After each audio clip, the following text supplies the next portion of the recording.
নমস্কার বন্ধুরা, আজকে আমি আপনাদের সাথে শেয়ার করব দুর্দান্ত স্বাদের নিরামিষ চাল পটলের রেসিপি।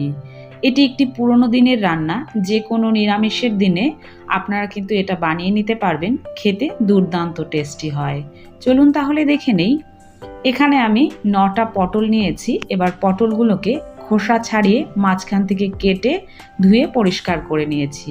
দেখুন, ঠিক এইভাবে করে কেটে নিয়েছি। রান্নাটা করার জন্য আমি একটা মশলার ব্যাটার তৈরি করে নেব।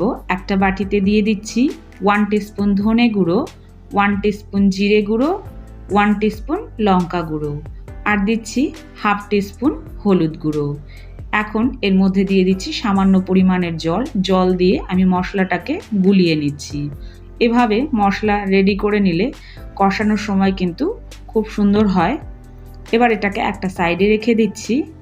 গ্যাস অন করে কড়াই বসিয়ে দিয়েছি। কড়াইতে দিয়ে দিচ্ছি 2 মুঠো মতো গোবিন্দভোগ চাল।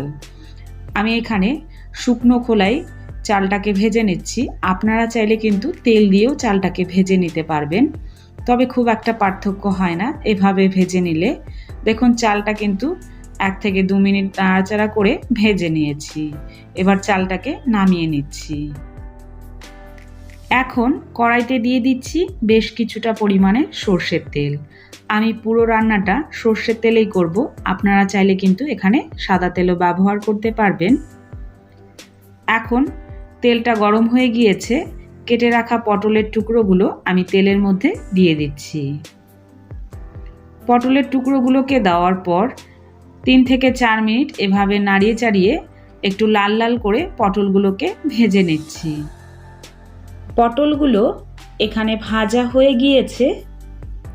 এবার এগুলোকে একটা প্লেটে তুলে নিচ্ছি। ওই কড়াইতেই দিয়ে দিচ্ছি আবারও সামান্য পরিমাণের সর্ষের তেল। ফোড়নের জন্য দিয়ে দিচ্ছি 2টো শুকনো লঙ্কা, একটা তেজপাতা, 1 টিস্পুন গোটা জিরে, আর দিচ্ছি সামান্য পরিমাণের গোটা গরম মশলা। এখন ফোড়নটাকে কয়েক সেকেন্ড একটু নাড়িয়ে ভেজে নিচ্ছি। এবার দিয়ে দিচ্ছি একটা মিডিয়াম সাইজের টমেটো কুচি, আর দিচ্ছি 1 টেবিল চামচ পরিমাণের আদা বাটা। আদা আর টমেটোটাকে একটু নাড়িয়ে হালকা ভেজে নিচ্ছি। এখন দিয়ে দিচ্ছি তৈরি করে রাখা সেই মশলার ব্যাটার। মশলাটাকে দেওয়ার পর আবারও বেশ কিছু সময় একটু নাড়িয়ে চাড়িয়ে মশলাটাকে কষিয়ে নেব। দেখুন, এখানে মশলাটা কষানো হয়ে গিয়েছে। মশলার থেকে কিন্তু এক্সট্রা তেল ছাড়তে শুরু করে দিয়েছে। এখন আমি এর মধ্যে দিয়ে দেব আগের থেকেই ভেজে রাখা সেই পটলের টুকরোগুলোকে, আর দিয়ে দিচ্ছি ভেজে রাখা চাল। এবার চাল আর পটলটাকে দিয়ে আবারও আমি খুব ভালো করে একটু কষিয়ে নিচ্ছি। এখানে চাল আর পটলটাকে কিন্তু খুব ভালো করে 2 থেকে 3 মিনিট সময় একটু কষিয়ে নিয়েছি। এখন এর মধ্যে দিয়ে দিচ্ছি সামান্য পরিমাণে কাজু আর কিশমিশ। কাজু কিশমিশটাকে দিয়ে আবার আমি একটু মিশিয়ে নাড়িয়ে নিচ্ছি। এখন আমি এর মধ্যে দিয়ে দেব জল। আমি এখানে ছোট বাটির মাপে 3 বাটি পরিমাণের জল দিয়ে দিচ্ছি। জলটা অবশ্যই আপনাদের পরিমাণ অনুযায়ী ব্যবহার করবেন।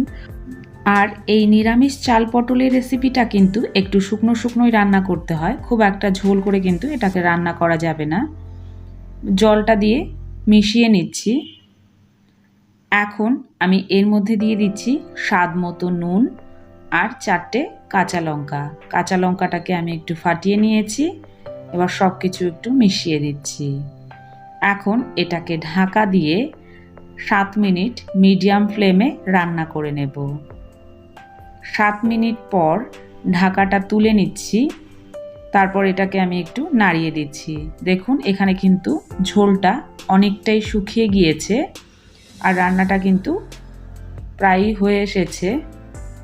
আমি আপনাদেরকে চালটা একটু দেখিয়ে দিচ্ছি। দেখুন, চালটা কিন্তু খুব সুন্দরভাবে সেদ্ধ হয়ে গিয়েছে। এখন আমি এর মধ্যে দিয়ে দিচ্ছি সামান্য পরিমাণের চিনি, 1/2 টিস্পুন গরম মশলা গুঁড়ো, 1 টিস্পুন ঘি। যে কোনো নিরামিষ রান্নায় শেষে একটু ঘি ব্যবহার করলে খুব সুন্দর একটা ফ্লেভার আসে। এবার সব কিছু খুব ভালো করে মিশিয়ে নিচ্ছি। এখানে কিন্তু একদম তৈরি হয়ে গিয়েছে নিরামিষ চাল পটলের রেসিপি। যে কোনো নিরামিষের দিনে আপনারা এভাবে একবার নিরামিষ চাল পটল তৈরি করে দেখবেন, খেতে কিন্তু দুর্দান্ত টেস্টি হয়। কয়েক মিনিট স্ট্যান্ডিং টাইমে রাখার পর আমি এটাকে সার্ভ করে নিয়েছি। আজকের এই নিরামিষ চাল পটলের রেসিপি যদি আপনাদের কাছে ভালো লেগে থাকে, লাইক, কমেন্ট এবং বন্ধুদের সঙ্গে শেয়ার করবেন। আর আমার চ্যানেলে নতুন হয়ে থাকলে চ্যানেলটিকে সাবস্ক্রাইব করার অনুরোধ রইল। ভিডিওটি সম্পূর্ণ দেখার জন্য অসংখ্য ধন্যবাদ।